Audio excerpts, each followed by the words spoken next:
मीठे बच्चे, मनमना भव के वशीकरण मंत्र से ही तुम माया पर जीत पा सकते हो। यही मंत्र सबको याद दिलाओ। प्रश्न है, इस बेहद के ड्रामा में सबसे जबरदस्त लेबर यानी नौकर कौन कौन है और कैसे?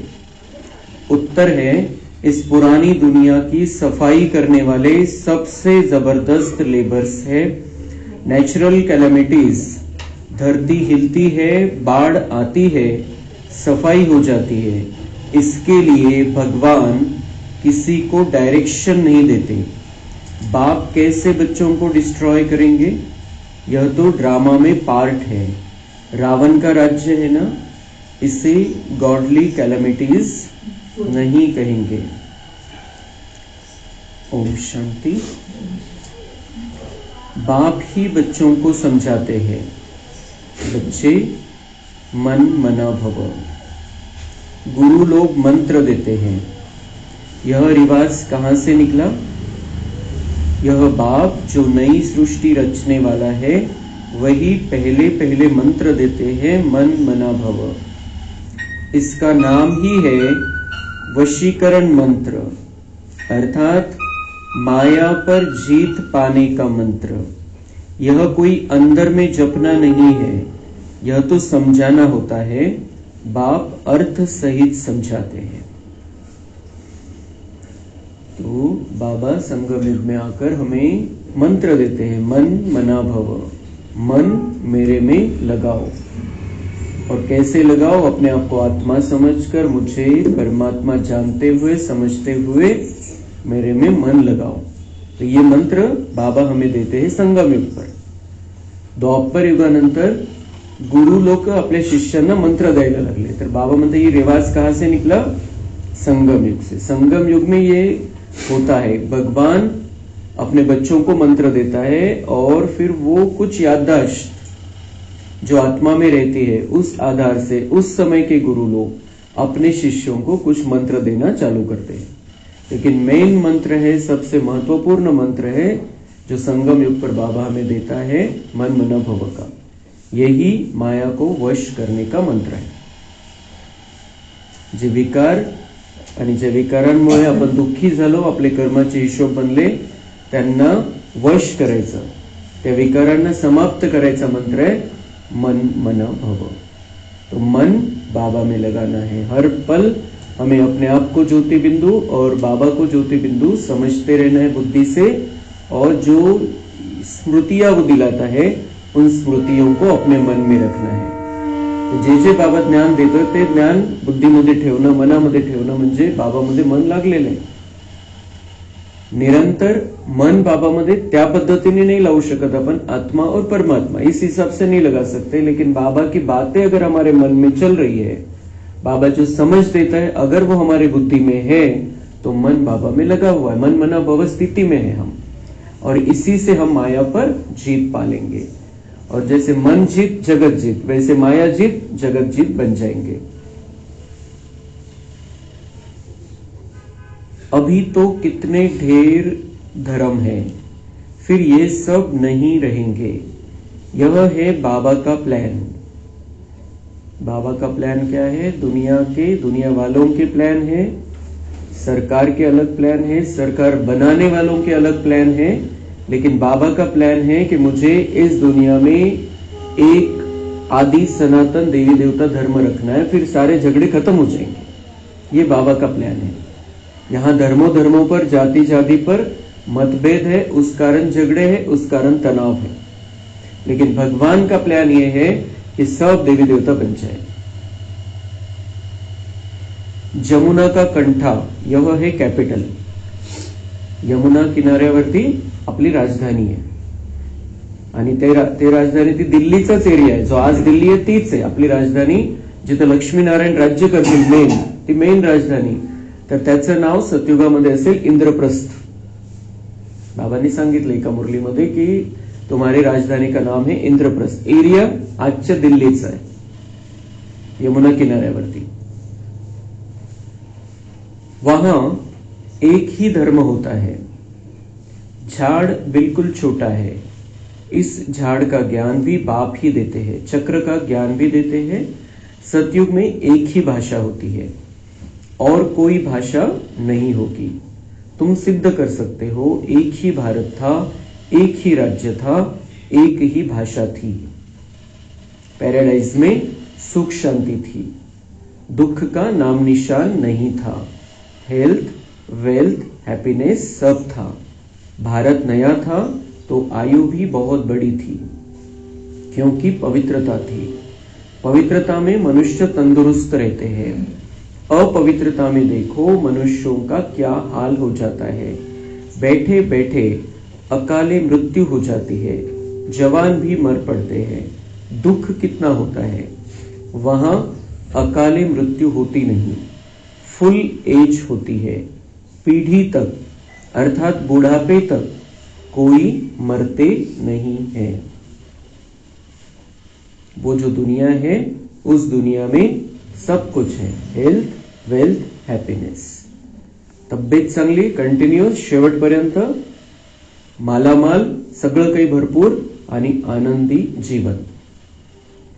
तो क्यों था ये सब? बाबा म्हणते पवित्रता थी वहां पर। अपवित्रता है, द्वापर से अपवित्रता हो गई तो दुख आना शुरू हो गया हमारे जीवन में। पवित्रता है सतयुग में, त्रेता तक भी पवित्रता है तो दुख अशांति का नामो निशान नहीं है। फिर द्वापर से थोड़ा थोड़ा शुरू होता है, कलयुग में ज्यादा हो जाता है क्योंकि अपवित्रता बढ़ जाती है। तर बाबा म्हणते हे सगळं ज्ञान मी तुम्हाला देतो, तुम्ही सगळ्यांना द्यायचंय। आणि हे जे दुनियेविषयी जे सांगायचंय, बाबांनी आपल्यासाठी 3 नकाशे दिलेले, सृष्टीचक्र, 84 जन्माची सीडी आणि कल्पवृक्ष। हे 3 महत्वाचे चित्र आहे दुनियावाल्यांना। पहिला भारत आणि आताचा भारत, याच्यामधला फरक जर स्पष्ट करून दाखवायचा आहे तर या चित्रांवरती त्यांना समजवायचं।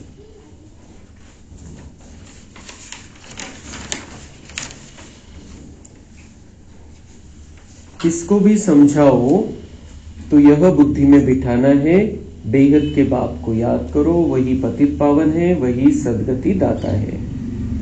दुनिया में जो गुरु अपने शिष्य को कोई मंत्र देता है, भले ही वो सबको एक ही देता हो, वो उस शिष्य को कहता है तुम्हारे लिए है, दूसरे किसी को नहीं सुनाना। और भगवान जो हमें मनमना भव का मंत्र देता है वो कहता है दूसरों को समझाओ, दूसरों को भी बताओ, यही मंत्र है और इसी मंत्र से सब दुख दूर हो जाएंगे। भगवान में जिसका मन लग जाएगा उससे माया दूर भाग जाएगी, और माया दूर भाग जाएगी तो फिर विकर्म नहीं होंगे, और इसी से ही सारा जो दुखमय जीवन है वो समाप्त हो जाता है। तो बाबा मतलब किसी को भी समझाओ तो उनकी बुद्धि में बिठाना है, बेहद के बाप को याद करो, वही पतित पावन है और वही सदगति दाता है। वही हमें पावन बनाएगा और वही हमारी सदगति करेगा। उसको याद करो, वो बेहद का पिता है, सबका पिता है, उसमें मन लगाओ। यह लक्ष्मी नारायण कहां गए कोई बता नहीं सकेंगे, कोई में ताकत नहीं बताने की। इतके श्रेष्ठ दाखवलेले लक्ष्मीनारायणला भक्ती मार्गामध्ये पण त्यांची जी महिमा आहे ती खूप सुंदर महिमा वर्णन केलेली भक्ती मार्गामध्ये। ते जसं श्रीकृष्णावर जसे कलंक लावलेले, त्याच्याविषयीच्या वेगवेगळ्या कहाण्या बनवल्या, तशा कहाण्या लक्ष्मीनारायण विषयी नाहीये। खूप चांगलं सांगितलेलं लक्ष्मीनारायण विषयी, जवळपास काही कशामध्ये काही असेल पण मग चांगलंच सांगितलेलं आहे।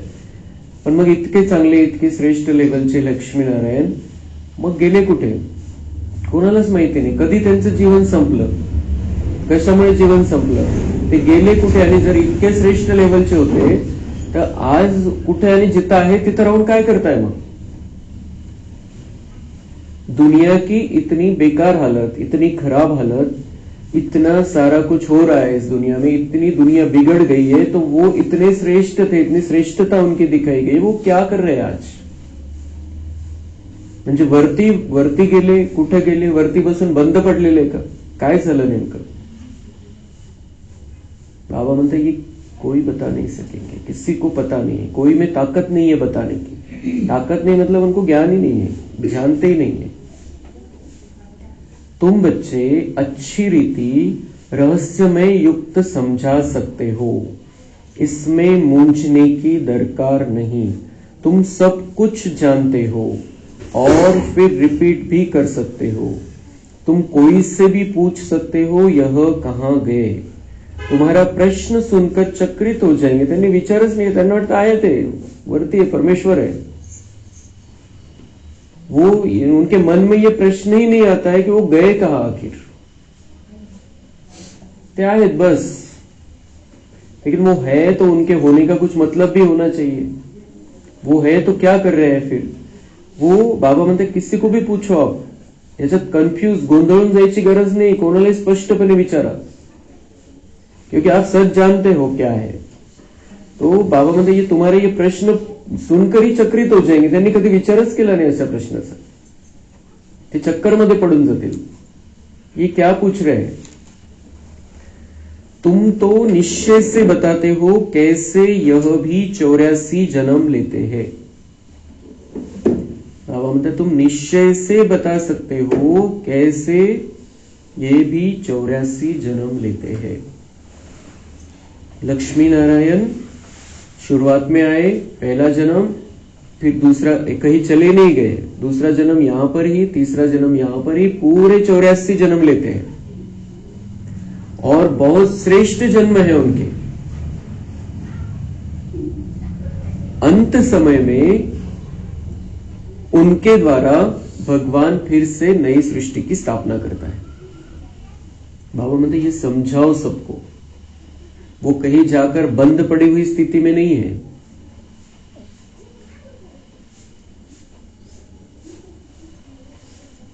तो बुद्धि में तो है ना।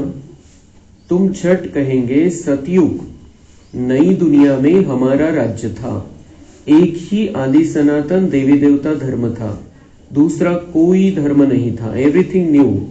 हर एक चीज सतो प्रधान होती है, सोना भी कितना अथाह होता है। बार बार हमें बाबा नई दुनिया की याद दिला रहे हैं कि वहां पर क्या होगा, हेल्थ वेल्थ हैप्पीनेस होगी, एवरीथिंग न्यू होगा, सब कुछ नया होगा वहां पर। सतयुगाचं चित्र बुद्धीमध्ये आणायचंय। आपण त्या दुनियेमध्ये आपण पोहोचलोय अशा पद्धतीने आपण हे जे बाबा सांगताय ते बघायचंय। हर एक चीज सतो प्रधान होती है, सोना भी कितना अथाह होता है, कितना सहज निकलता होगा, जो फिर ईंटे मकान आदि बनते होंगे। किती सहज उपलब्ध असेल तिथं, कारण तिथं सोन्याच्या विटांनीच महल बनणार आहे आपले। किती सहज उपलब्ध असेल विटा। इथं एक छोटस बिस्किट बनवायला किती लाखो रुपये लागतात, तिथं त्या विटा लागतील आपल्या घरामध्ये सोन्याच्या। वहां तो सब कुछ सोने का होता है, खानियां सब नई होंगी ना, सगळ्या खाणी सोन्याच्या भरून जातील। हे सगळे जे 5 तत्व कार्य करणार आहे आपलं, त्यामुळे ते सगळं बदल होणार आहे। तर तिथं खाणीच्या खाणी भरलेल्या असतील सोन्याच्या। इमिटेशन तो निकलेंगे नहीं जबकि रियल बहुत है। तिथं नकली सोन्याच्या दागिन्यांची आवश्यकता नाही, नकली सोन्याची आवश्यकता नाहीये, कारण रिअलच खूप आहे। ते जे एवढं आहे की ते कोणी वापरणार पण नाही, इतकं म्हणजे सगळ्यांचं वापरून पडलेलं राहील, म्हणून नकलीची आवश्यकताच नाहीये। यहां रियल का नाम नहीं, इथं मिक्सचे दागिने, काही ना काही मिक्सचर असतं त्याच्यामध्ये, प्युअर सोनं नाहीच आहे। इमिटेशन का कितना जोर है, इसलिए कहा जाता है झूठी माया झूठी काया। आणि असे बनवतात नकली सोन्याचे दागिने, हिऱ्याचे दागिने नकली असे बनवतात की जसं काही तेच ओरिजिनल आहे आणि फसतात मग। तो झूठी माया झूठी काया, संपत्ति भी झूठी है। हीरे मोती ऐसे ऐसे किस्म के निकलते हैं जो पता भी नहीं पड़ सकता कि सच्चा है या झूठा है, आणि लाखो करोडो वेस्ट जातात त्याच्यामध्ये पैसे, आणि तिथं फ्री मध्ये सगळं काही। शो इतना होता है जो परख नहीं सकते झूठा है या सच्चा। वहां तो यह झूठी चीजें आदि होती नहीं, विनाश होता है तो सब धरती में चले जाते हैं। इतने बड़े बड़े पत्थर, हीरे आदि मकानों में लगाते होंगे। विनाश होता है तो सब धरती में चले जाते हैं। जब विनाश होता है, कब विनाश होता है? एक छोटा विनाश होता है द्वापर में, द्वापर की शुरुआत में। जो सतयुग त्रेता में हमारे पास अथाह धन संपदा थी, सोना था, हीरे मानिक मोती थे बहुत सारे, जो द्वापर में थोड़ा विनाश होता है, भूकंप होता है, उसमें वो चले जाते हैं। नाही तर मग आतापर्यंत राहिलं असतं ते आपल्याकडे, पण द्वापर मध्ये आपले जे व्हायब्रेशन आहे ते धरतीला सहन नाही झाले आणि त्यामुळे मोठे मोठे भूकंप झाले त्यावेळेला, द्वापरच्या स्टार्टिंगला. तर त्यावेळेला ते जे काही आपली धनसंपदा होती ती तितकी राहिली नाही, मग बरीचशी त्याच्यामध्ये गडप झाली. और फिर ये निकलेगा और ये जो विनाश होगा, उथल पाथल होगी धरती की, तो ये वापिस ऊपर आ जाएंगे.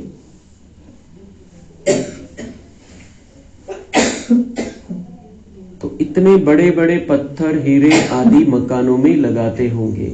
वह सब कहां से आया होगा? कौन कट करते होंगे? इंडिया में भी एक्सपर्ट बहुत है, होशियार होते जाएंगे. तर बाबांना ते आठवलं मग की वो जो हिरे तो आ जाएंगे वापस, पण त्याला कारीगर पाहिजे. असं नाही की ते ऑटोमॅटिक होईल, चमत्काराने होईल, छूमंतरनी होईल. ते तयार होतील सगळे हिऱ्याचे दागिने, सोन्याचे दागिने. त्याला कारागीर लागतील, जे विटा बनवायचे आहे, बांधकाम करायचंय, जे सोन्याचेच असेल बांधकाम, सोन्याच्या विटांचंच, पण त्याला कारागीर लागतील. वो कहां से आएंगे? बाबा म्हणता है वो इंडिया में भी एक्सपर्ट बहुत है, होशियार होते जाएंगे, फिर वहां यह होशियारी लेकर आएंगे. ताज आदि सिर्फ हीरों के थोड़ी बनेंगे. त्याच्यामध्ये सोनं लागलेलं राहील, वेगवेगळ्या प्रकारांनी बनवलं जाईल. तो बाबा म्हणते यहाँ पर एक्सपर्ट बहुत है, होशियार होते जाएंगे और फिर वहां पर उनकी ये होशियारी लेकर आएंगे, वो काम में आएगी. तर आता आपण लक्षात घ्यायचंय, बाबा हे सांगतोय का बरं सांगतोय? कारण तिथं कारागिरांची पण गरज आहे. तो राजा बनने वाले की क्वालिटी अलग, कारीगर बनने वाले की क्वालिटी अलग. इथं जे हुशार आहे, एक्सपर्ट आहे आणि ज्यांनी बाबाचं ज्ञान घेतलेलं आहे पण रेग्युलर नाहीये, रेगुलर बाबांचे बच्चे नहीं है, रेगुलर मुरली नहीं ऐकत. अपन सांगितलं ये सहयोग करना है, वो सहयोग कर देंगे. थोड़ा बहुत बाबा का ज्ञान सुनेंगे, जब प्रोग्राम है तब ज्ञान सुनेंगे. कारीगरी है दिमाग में, बुद्धि वैसी है. तर बाबा म्हणता है वो जो है, बाबा तो कहा उसने, कभी तो बाबा को पहचाना, कुछ बाबा के महावाक्य सुने, समझा की यही ऊंचा आहे, पण तेवढा पुरुषार्थ नाही केला.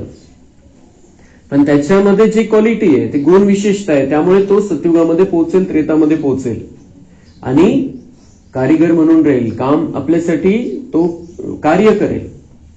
लेकिन जो राजा बनने वाला है, जो राजाई घराने में आने वाला है, उसकी क्वालिटी अलग. आपल्याला ते शिकून तिथं जायचं नाहीये की हिरे मोतीचे दागिने कसे बनवायचे, आपण ते शिकून मग ते कारीगरी कशी तिथली, ते शिकून तिथं नाही जायचंय. हमें अपने अंदर राजाई बनने के गुण और विशेषताओं को विकसित करना है. हमें राजा बनना है, राजघराणे में आना है. लेकिन जो कभी कभी आपण म्हणतो की कोणी कधी कधीच येतं मुरलेलं, ह्या इथलं नाही पण कुठे खूप मोठा कारागीर आहे, एक्सपर्ट आहे, ते सुद्धा मुरलेले जातात, पण कधी कधी जातात 8 दिवस 15 दिवसातून, किंवा बोलवलं त्यांनी त्यावेळेला जातात, कधी प्रोग्राम असेल त्यावेळेला जातात. तो ऐसी जो आत्माएं है, हमें किसी को भी हर एक के प्रति शुभ भावना रखनी कि वो भी काम में आने वाले हैं. सब राजा तो बन नहीं सकते, सबको चांस नहीं है.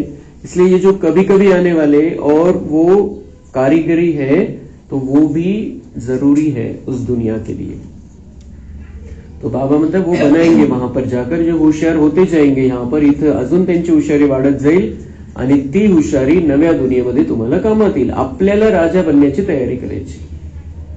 जो कारीगर है वो अपना काम दिखाएंगे वहां पर.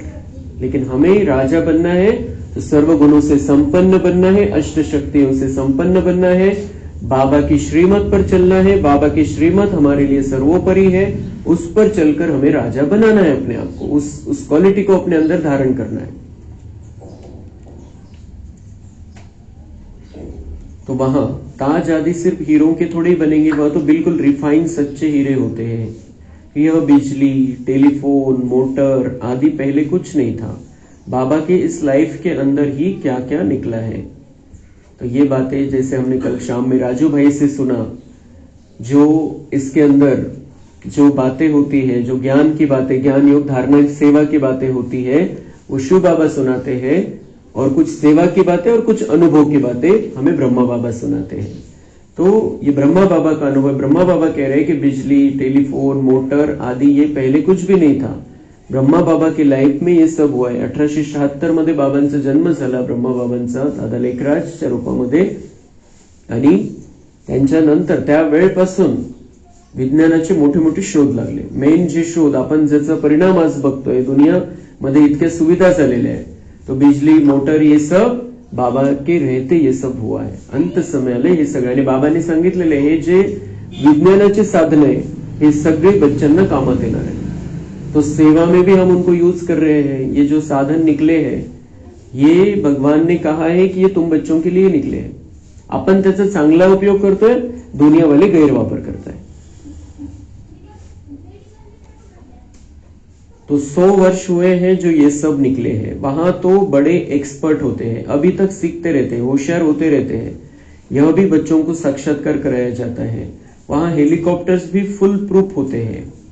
हेलीकॉप्टर्स जो अभी ये सब सीख रहे हैं और ये अपना हुनर लेकर वहां सतयुग में पहुंचेंगे। आता हेलीकॉप्टर बनवता है, उड़नारी कार बनवता है, तो वो ऐसी बनाएंगे जो एक्सीडेंट नहीं होगा। फुल प्रूफ मतलब कोई एक्सीडेंट वहां पर नहीं होगा। आणि तिथं कोणाला जाऊन ड्रायव्हिंग स्कूलमध्ये जाण्याची आवश्यकता नाही शिकायसाठी। हेलिकॉप्टर चालवायला, विमान चालवायला, पुष्पक विमान चालवायला, हम उसमें बैठेंगे, संकल्प करेंगे कहां जाना है और वो विमान हमें वहां पर लेकर जाएगा। ऐसी वो दुनिया है, इतनी सुंदर दुनिया है, जैसे जादू नगरी है, लेकिन बाबा उसे रियल में लेकर आ रहा है। आणि त्यासाठी बाबा म्हणताय इथं ते अशी लोक तयार होत आहे जे तुम्हाला तिथं येऊन तसं बनवून देतील साधन। इतनी होशियारी उनके अंदर बढ़ती जा रही है। रोज आपण बघतो, रोज बातम्या येत आहे, नवीन नवीन शोध लागत आहे की बिना ड्राइवरची गाड़ी, त्यानंतर उड़नारी गाड़ी। तो ये सब सतयुग की तैयारी कर रहे हो, और वो जो ये जो तैयारी करने वाले ये सब वहां पर पहुंचेंगे। लेकिन उनको ज्ञान भी मिलेगा बाबा का परिचय मिलेगा, वो बाबा को समझेंगे। कुछ तो पूर्ण पुरुषार्थ नाही, मुरली ऐकली त्याच्यानुसार आपलं पुरुषार्थ केला, सोमांचा अभ्यास करताय, रोज योग करताय असं नाही, पण बाबांना ओळखलं आणि आपली जी एक्सपर्ट आहे त्या कोणत्या गोष्टीमध्ये, तर त्या आधाराने ते नव्या दुनियेमध्ये आपल्यासाठी येतील। बच्चे भी बड़े सतोप्रधान शुरूर बुद्धि वाले होते हैं, आगे थोड़ा चलो तुमको सब साक्षात्कार होते रहेंगे। थोड़ा आगे चल के हमें अभी तो समझ में आ रहा है कि कैसी वो दुनिया रहने वाली है। आता मोबाइल मध्ये पण इतके सुंदर सुंदर वीडियोज यायला लागले, ती दुनिया कशी राहणार है, तो हम साक्षात देख रहे हैं वैसी दुनिया होने वाली है। ये तो बाबा की टचिंग है और उस आधार से वो वीडियो बना रहे हैं कि दुनिया कैसी आने वाली है। पण आपण तो वीडियो बघत असताना आपल्याला हे बुद्धीमध्ये पाहिजे कि क्या मैं उस दुनिया में, इतनी सुंदर दुनिया है, मैं उस दुनिया में रहने लायक हूं। अभी 12 वर्ष के बाद वो दुनिया स्टार्ट हो जाएगी। इतकी सुंदर दुनिया, इतके सुंदर चित्र, इतके सुंदर वीडियोज येत आहेत तिथले। क्या मैं उस दुनिया में रहने के, आज मेरी स्थिति ऐसी है कि मैं इन लोगों के साथ में रह सकूंगा जो वो चित्र में दिखाया जा रहा है। वो आगे हमें डायरेक्ट साक्षात्कार होंगे वो तो अलग, अभी हम मोबाइल पर देख रहे हैं जो उन्होंने उस विज्ञान के आधार से बनाए वो वीडियो, इतनी सुंदर दुनिया से। तो हमें उसकी तैयारी करनी है। बच्चे समझते मोस्ट बिलीवेड बाबा है, वह है ही सुप्रीम आत्मा, उनको सब याद भी करते हैं। भक्ति मार्ग में तुम भी याद करते थे ना परमात्मा को, परंतु यह मालूम नहीं था कि वह छोटा है या बड़ा है। गाते भी है चमकता है अजब सितारा प्रकृति के बीच में, तो जरूर बिंदी मिसल होगा ना। उनको ही कहा जाता है सुप्रीम आत्मा माना परमात्मा, उनमें खूबियां तो सब है ही, ज्ञान का सागर है। क्या ज्ञान सुनाएंगे, वह तो जब सुनावे तब तो मालूम पड़े ना। दुनिया वाले, भक्ति मार्ग वाले कहते हैं उसको सिर्फ ज्ञान का सागर, लेकिन वो क्या ज्ञान सुनाता है कुछ पता नहीं किसी को। और उनको पता है शास्त्र किसी इस गुरु ने लिखे, इस महात्मा ने लिखे, ये भी पता है उनको। और भगवान को एक तरफ ज्ञान का सागर कहते हैं, शास्त्र कोणी लिहिले माहिती आहे, आणि परमेश्वराला म्हणतात तो ज्ञानाचा सागर आहे। तर मग त्याने ज्ञान कसं दिलं, कुठे दिलं, कोणतं ज्ञान आहे त्याच्याकडे, कोणतं ज्ञान देत असतो, त्या ज्ञानाचा काय परिणाम होत असतो, त्याचे रिजल्ट काय, आपल्या जीवनामध्ये त्याचा फायदा काय। जब वो आकर सुनावे तब तो पता पड़े, और जब सुने तब पता पड़े कि मुरली भगवान का ज्ञान है, डायरेक्ट भगवान के महावाक्य है, और वो किस लिए सुना रहा है, क्या सुना रहा है, ये सब हम बच्चे जानते हैं। सिर्फ वो सच्चे अर्थों में ज्ञान का सागर है, लेकिन हमें वो कौन सा कैसा ज्ञान सुनाता है यह मुरली के आधार से समझते हैं। दुनिया वाले इन बातों से अनजान है, उन्होंने सिर्फ हमारे द्वारा सुन रखा है संगम युग में कि वो भगवान ज्ञान का सागर है, और इसीलिए वो उसकी महिमा वैसी गाने लगते द्वापर से।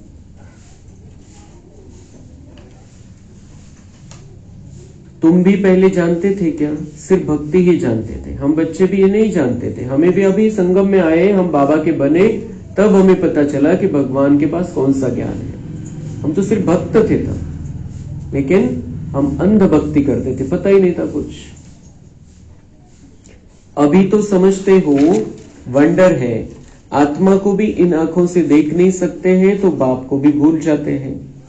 अपने आप को नहीं देख सकते तो भगवान को भी भूल जाते, जानते नहीं, समझते नहीं, अपने आप को भी देह समझने लगते हैं, इसलिए बाप को भी भूल जाते। जब जरूरत है द्वापर के बाद बाप की, तब वो हमारी बुद्धि में नहीं रहता है, क्योंकि हम अपने आप को ही भूल जाते हैं।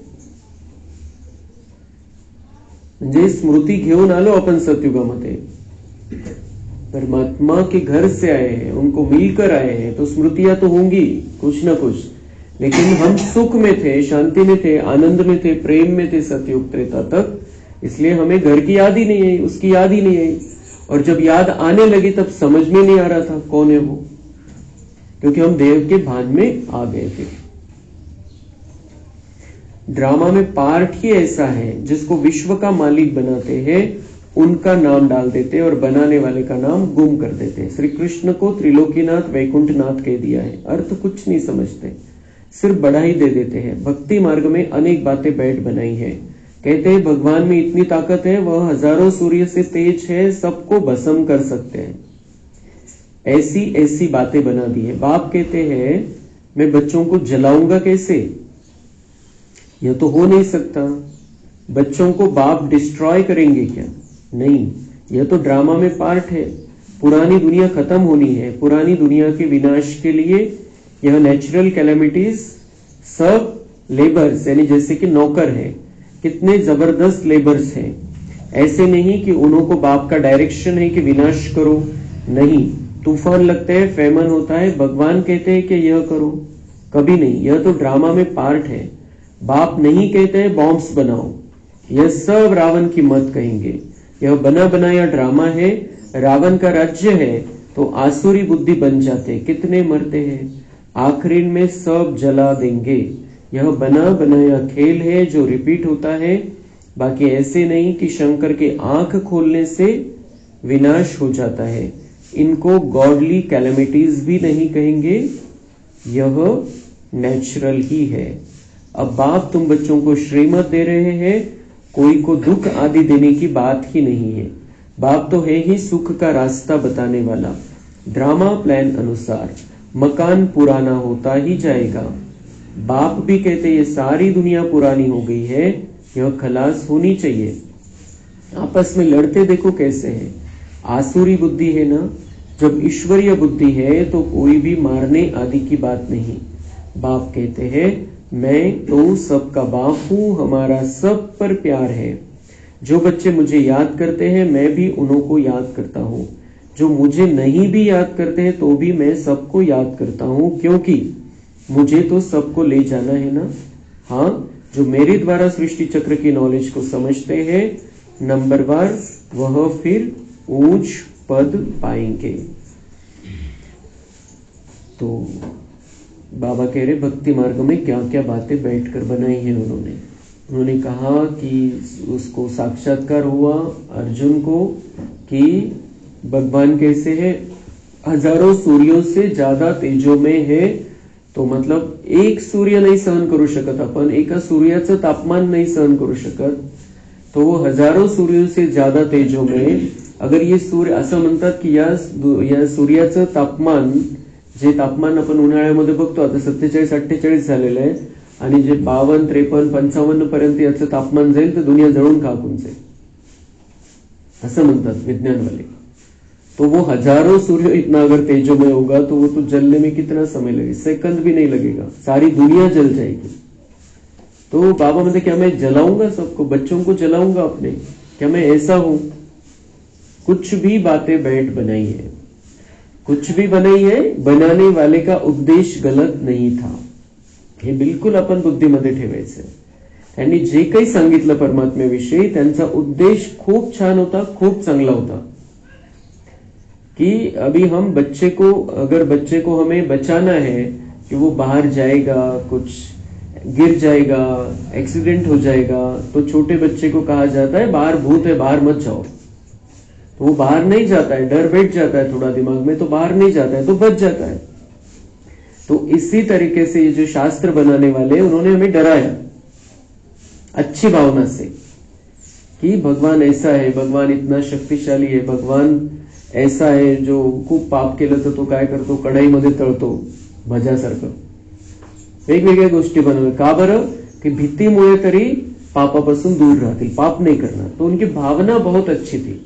पण आपण आता बघतो आजची पोझिशन काय, काही सांगा लोकांना काहीच फरक पडत नाही. किती कहाणी ऐकवा आणि किती भीती दाखवा, काहीच फरक पडत नाही.